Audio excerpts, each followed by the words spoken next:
A new trailer dropped during the 10th anniversary livestream called Beyond the Strand by Kojima Productions on September 23rd. And while it might look kinda short and cryptic, there are tons of details hidden in it. And you know Kojima, nothing is ever random. So, let's step into the darkness.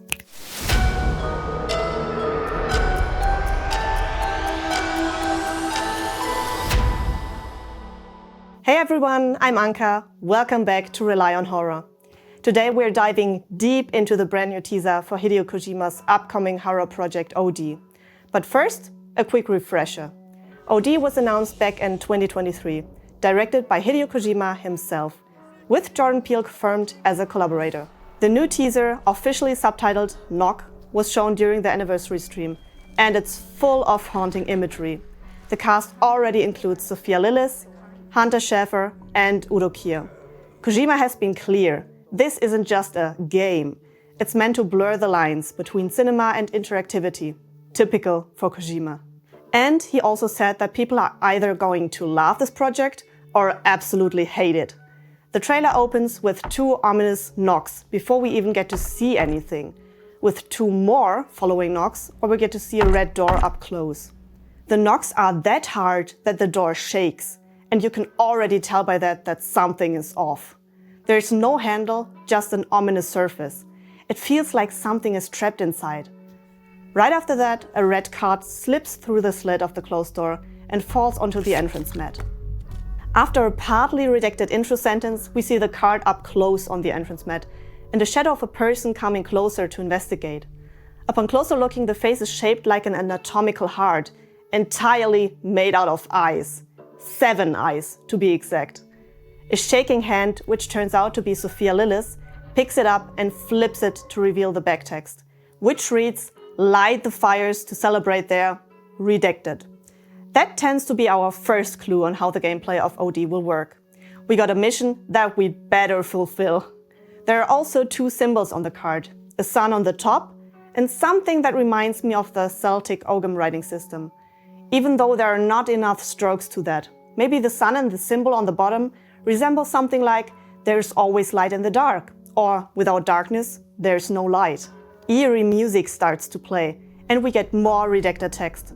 I believe it says something like, "This building was replicated from a 3D scan of an redacted found in an redacted."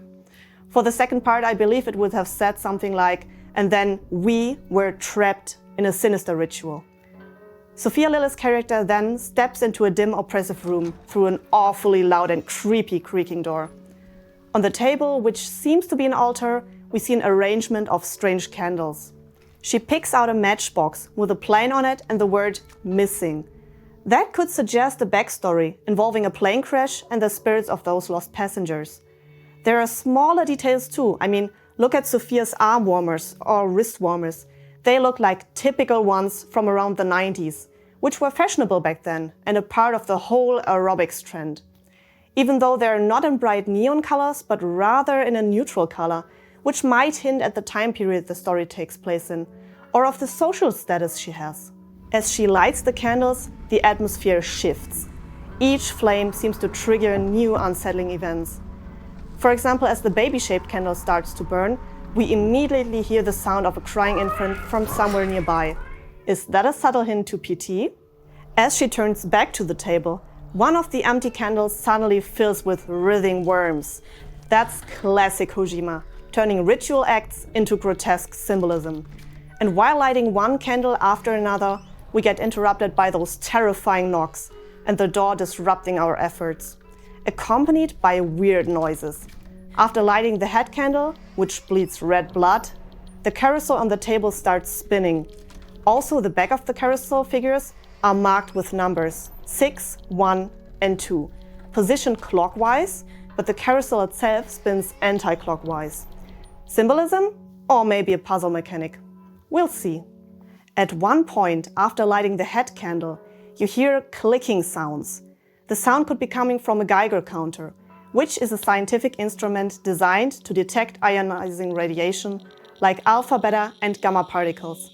But some ghost hunting enthusiasts have tried using it by the idea to track spikes with it in paranormal events. On the other hand, it really reminded me of the MF Tier 1 reader from the Phasmophobia game. The Geist Field Meter Model 100NX is the one ghost hunters use in-game to track supernatural activity. If Kojima is playing with that idea, it could be another way the game blends the scientific with the paranormal. Still have the creepy red card in mind? But out of those 7 eyes? Good. Speaking of eyes, they're everywhere. One eye sticker right in front of the candles hanging on the window, which is open until the head candle gets lighted. It opens again when the entity enters the room and reacts in fear, like with flickering and looking around. Another close one is next to the armchair on the left wall. And the third open eye, which is right next to the chair with the little mannequin on it next to the door. It's like the entire environment is watching. And when the entity finally enters, slowly and with like heavy footsteps, bringing a draft with him, the candles flicker, items like the carousel on the table start moving faster, and the whole room feels alive with dread. The real purpose of the eyes remains to be seen, but knowing Kojima, there will definitely be more to it. In Japanese culture, eyes carry a multifaceted meaning. They can represent truth and insight, but also serve as a protective symbol or a means of warding off evil. As the entity gets closer, the whispers also get louder and louder, and we finally get to see the face of OD's main character, which is played by the actress Sophia Lillis. Maybe you know her from her role of Beverly Marsh in the remake of It from 2017. Strange markings appear on her face, which turn out to be faces as she trembles in fear. Remember the matchbox with which she lighted the candles? Add to that the strange marks appearing on Sophia's face as the entity approaches. Could they be the faces of the missing, victims bound to the entity? Kojima isn't saying, but the implication is chilling. Now, Kojima himself explained that the subtitle knock comes from his own fear of loud knocking noises. It's a personal phobia he's designing this chapter around, but this is just one segment of OD. He's hinted that the game will be an anthology, with other creatives, including Jordan Peele, tackling different kinds of fear. Think of it like horror directors teaming up in one overarching project. And remember the phonetic pangram from the earlier teaser? That strange sentence the actors recited. It wasn't random. A phonetic pangram is designed to hit every possible sound in a language, which is perfect for motion capture and voice tech. It shows how Kojima is using OD to push the boundaries of performance capture. It seems like the motion capture technology could play an essential role in OD, because in one of the shown quotes, this building was from a 3D scan of an could mean it was replicated from a 3D scan. Kojima also hit the letters Atami in the mouth of Udo Kier during the previous teaser. Atami is a city in the Shizuoka prefecture in Japan, and Shizuoka is separately translated from kanji to silent and hill. So, what does it all mean? We don't have a release date yet, and the gameplay is still a mystery, and a lot is behind bars. But with Sophia Lillis leading, Jordan Peele as a co-author, and Kojima aiming to scare us out of our minds, OD is set to be a really promising upcoming game, and I can't wait to try it.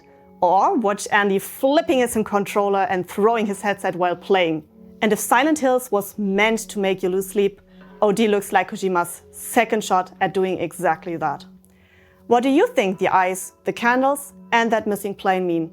Drop your theories down in the comments, and as always, stay tuned here on Rely on Horror for more breakdowns as we get them. If you enjoyed the video, please leave a like, and I'll see you in the shadows.